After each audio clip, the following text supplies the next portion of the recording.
第二茶会课程当中，各式各样的花材上显目的，就是日本过年期间用来送礼祝贺的水球。而水球制作是对原本单纯球形的玻璃笼染上多彩多形布料，加各种丝线的装饰。你一般爱做6粒，向前66大顺。不过，干那一粒有学员都要开40分钟，相当高工。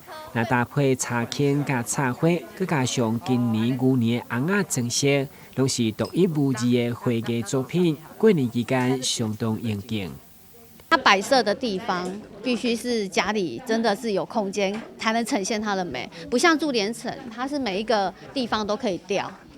对，所以它其实要送人的话，其实也要看接收的人，他的环境适不适合摆设。自己割、自己挖洞，然后自己切，然后自己剪布、自己去粘，对，然后创作起来都独一无二嘛，对，就每个人创作起来都会不太一样。也在早期哈，他会把那个他的布哈，就给它做成一团哈，然后给它固定好一个吉祥之意。